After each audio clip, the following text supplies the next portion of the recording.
안녕하십니까. 평생투자 파트너 회원관리팀입니다. 네, 이번 시간에는 유상증자에 대해서 계속해서 설명을 드리겠습니다. 유상증자에서 모집 대상에 따라서 그리고 가격, 산정 방식에 따라서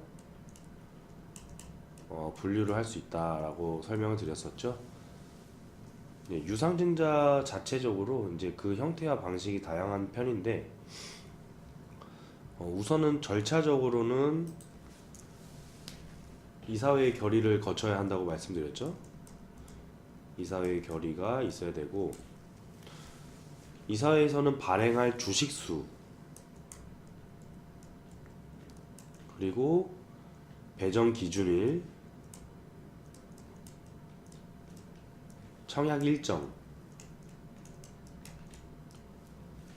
이런 것들을 정하죠. 그래서 유상증자는 모집 대상을 기준으로 세 가지로 크게 분류가 되는데요. 우선은 이사회의 결의가 된 부분에서 주식수라든지 기타 주식에 이제 YG원을 설명드렸었는데, 기타 주식에서 94만 주 정도를 발행을 할 거다. 신주와 종류의 수 부분에서 확인하실 수 있고, 그리고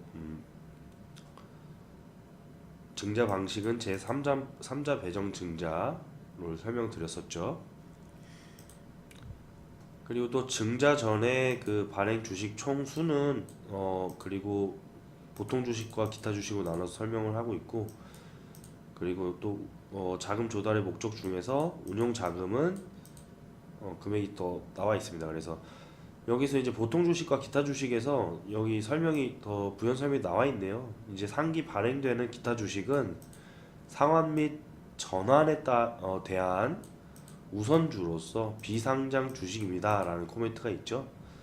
네, 그래서 확인을 해주시면 될 것 같고요. 기타 주식에 대한 정관의 근거 부분도 디테일하게 다 읽어보신다면 이해가 더 쉽게 되실 거예요. 그리고 상환에 관한 상황도 설명이 나와 있고, 전환에 대한 상황도 설명이 나와 있죠. 네, 한마디로 이제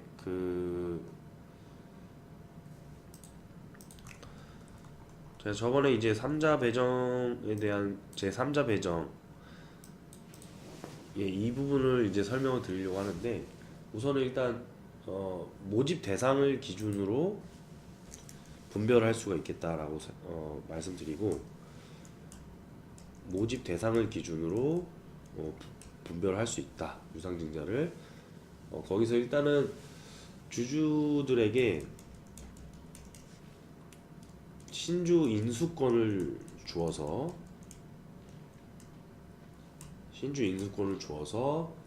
이들 가운데에서 새로운 주주를 모집하는 주주 할당이라는 게 있고요.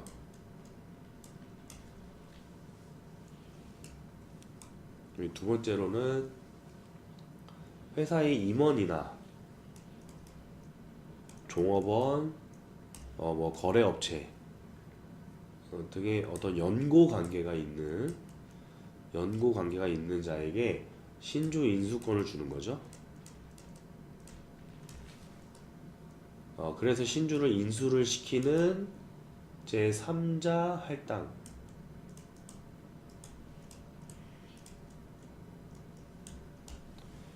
제3자 배정 증자라고도 하고요.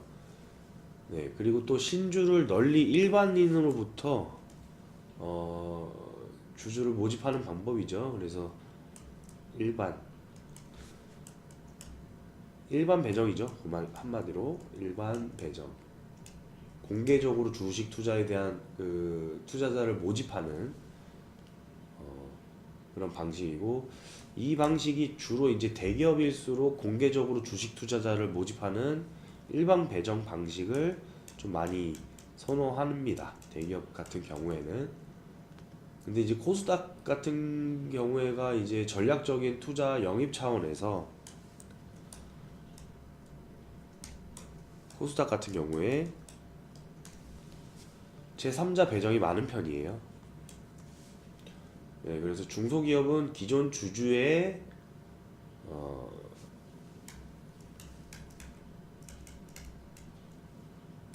배정하는 방식도 선호를 하기도 합니다. 중소기업 같은 경우에는 기존 주주에게 배정하는 방식들. 네, 여기서 이제 또 발행 주식의 기준 가격을 어떻게 정하냐에 따라서 발행 주식의 기준 가격 어떻게 정하냐에 따라서 액면 발행이라는 것과 시가 발행으로 나눠집니다. 크게 이제 뭐 액면 가격 그대로 말 그대로 이제 우리나라의 경우에 통산 액면가가 여기 보셔도 액면가에 500원 적혀 있죠. 500원이라든지 5,000원을 기준으로 발행 가격을 정하는 것이고, 그 시가 발행이라는 것은 주식 시장에서 거래되는 가격을 기준으로 지금 거래되는 가격이죠. 그 가격 기준으로 발행 가격을 정하는 것이에요. 쉽죠? 네. 1990년대 이후에는 대부분 이제 국내 시장에서는 되게 시가 발행을 많이 주류를 이루고 있거든요. 시가 발행을 많이 하고 있는데, 그 이유는 액면 발행은 이제 시가와 액면 가액의 차액이, 그러니까 시가랑 액면 가격에 차액이 많이 발생하죠. 네, 여기 Y전 같은 경우에도 500원으로 돼 있으니까요. 시가랑 많이 차액이 있을 거 아니에요. 그래서 그 차액이 주주들에게 흡수가 돼요. 주주들에게 흡수가 돼서 분산되는 데에 반해서 시가 발행은 이 차액이, 시가와 액면가에 대한 차액이 회사의 그 잉여 자금으로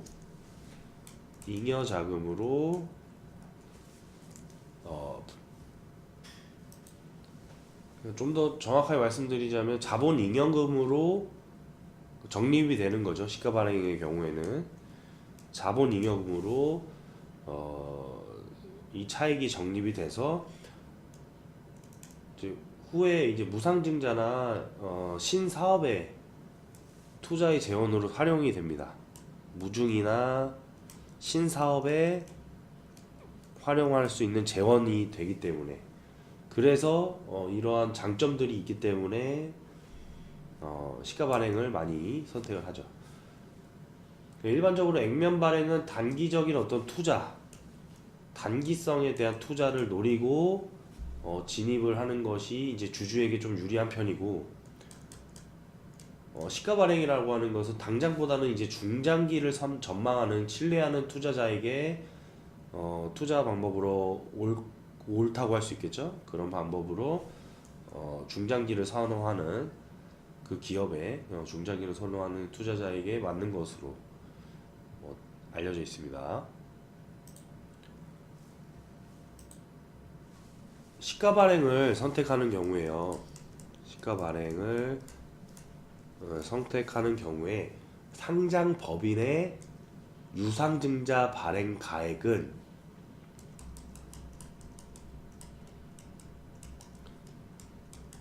유증 발행 가액은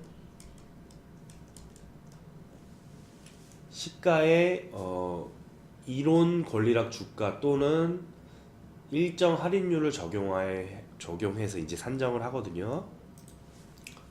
그러니까 이제 시가가 있다면 여기서 그 권리락 주가라는 것이 조정 주가를 말하는 거잖아요.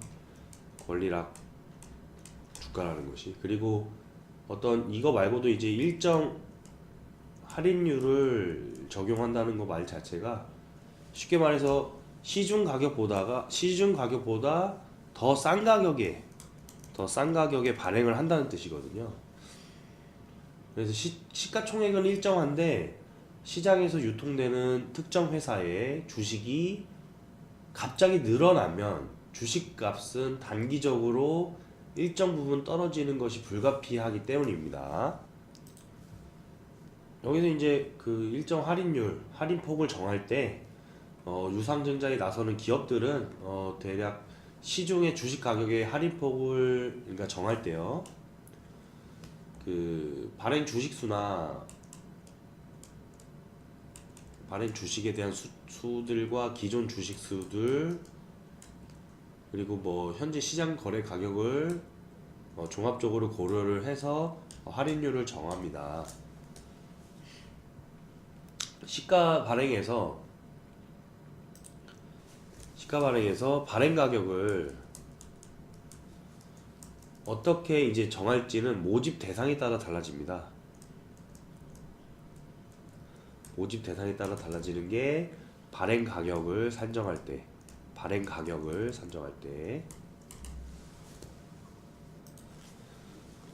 네, 뭐 예를 들어서 시가 발행을 하는 그 유증 방법을 선택을 하고 여기에다가 주주 배정 방식을 선택을 했다.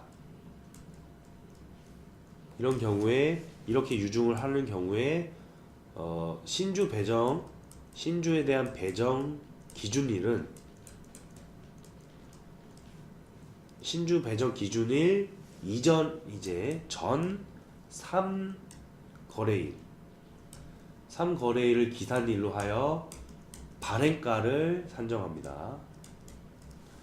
그러니까 시가 발행이랑 주주 배정 방식을 동시에 채택을 한다고 하면요. 그렇게 유증을 한다고 하면은 신주 배정 기준일 이전 제3거래일이죠. 제3거래일에 기산일로 정해서 발행가를 산정을 하는 것입니다. 그래서 예를 들어서 3월 31일에 신주가 배정된다고 하면은 이보다 이제 영업일로 3일 이전이죠. 3월 28일이 되겠죠. 네, 그때 기산일로 이제 삼는 셈이죠. 그래서 이렇게 알아두시면 되고, 또 이런 경우가 있겠죠. 시가 발행을 했는데 일반 공모 방식이다. 이렇게 유증을 하면은 이제 청약일 전에 제5거래일을 기산일로 정합니다. 그래서 청약일 전 제5거래일입니다. 기산일이. 그리고 시가 발행을 했는데 똑같이 제3자 배정 방식 이런 경우가 통하겠네요. 제3자 배정 방식 그렇게 해서 유증을 결정할 경우에는 유상증자를 위한 이사회 결의일이 있어요. 이게 발행가액을 결정한 그런 이사회 결의가 이미 있는 경우에는 그 이사회 결의일로 할 수도 있거든요. 그래서 발행가액을 결정한 이사회 결의가 있으면 그 이사회 결의일로 산정을 하는 거고, 그러니까 그 이사회가 잡히지 않았다면 일반적으로 유상증자를 위한 이사회 결의일 그 전일을 기산일로 합니다. 그 전일을 기산일로 하여서 산정한다. 네, 그래서 이제 뭐 기산일을 사실 언제 나오는지에 대한 부분이 뭐 그렇게 뭐 외워두셔도 좋겠지만은 그래도 이런 부분으로 이제 분리가 돼서 말씀드릴 수 있겠고, 가장 궁금한 게 이제 사실 유상증자를 하면 어떤 주가에 어떤 영향을 미치느냐 이게 사실은 궁금하시죠. 그래서 아까 뭐 권리락으로도 뭐 생각을 해서 대입을 해보셔도 되겠지만은 제가 지금부터 설명드릴 거는 일단은 뭐 유상증자 자체가 그 결과가 이제 회사의 어떤 발행한 전체 주식수가 늘어나는 거잖아요. 주식수가 늘어나는 거.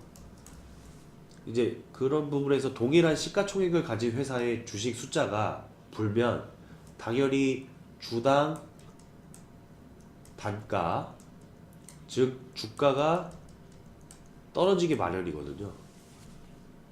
네, 이런 부분을 제가 권리락으로도 말씀드린 적이 있고요.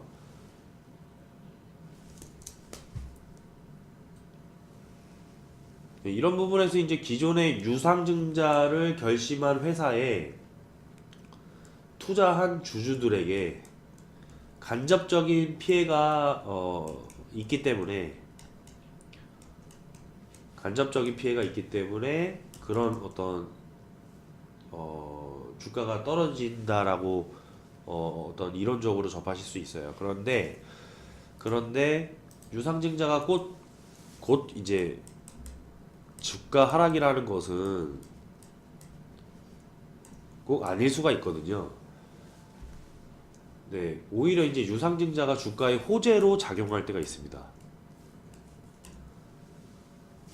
그런 경우가 상당히 많은데 우선 유상증자의 동기가 중요하거든요.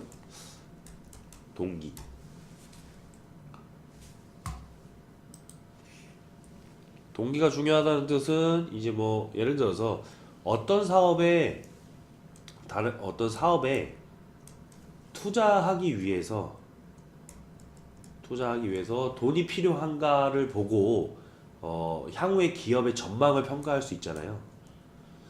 이제 사업에 투자를 잘 하는 기업이 또 당연히 미래 전망이 좋겠죠. 그래서 미래의 전망이 평가받을 수 있겠는데, 만약에 이제 투자를 필요로 하는 그 사업의 성공 가능성이 높고 증자에 나서는 기업만 유일한 독점적인 시장 경쟁력을 가지고 있다면, 시장 경쟁력이 독점을 또 하고 있다면,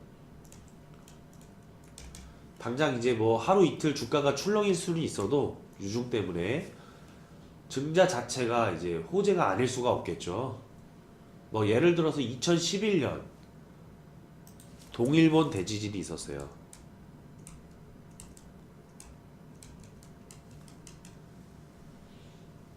이때 이제 반도체 공급이 극히 이제 딸리는 상황에서 삼성전자가 반도체 공장 증설을 위해서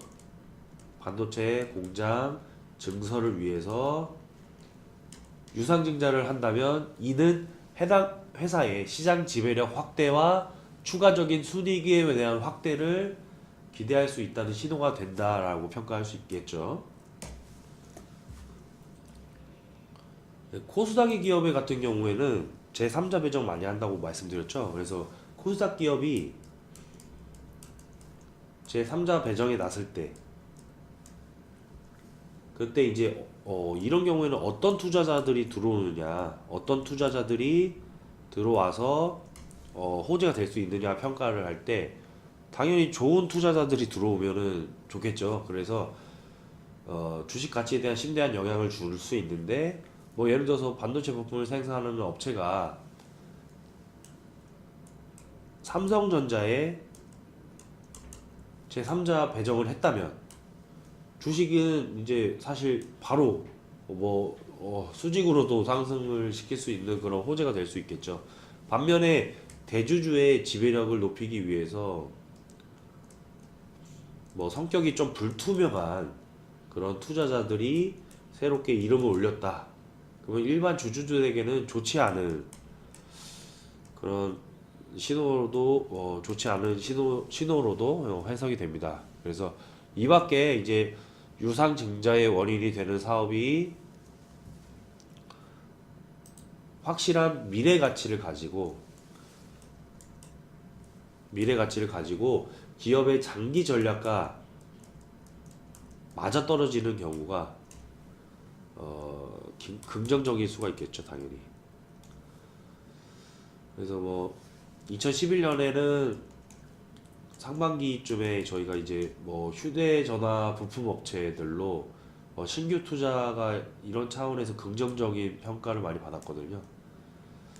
네, 그런 부분으로 이제 해석을 하실 수가 있겠어요. 그래서 이런 장점들과 또 단점들에 대해서 설명을 드려봤었고요. 네, 다음 시간에도 계속해서 설명을 드리도록 하겠습니다. 네, 감사합니다.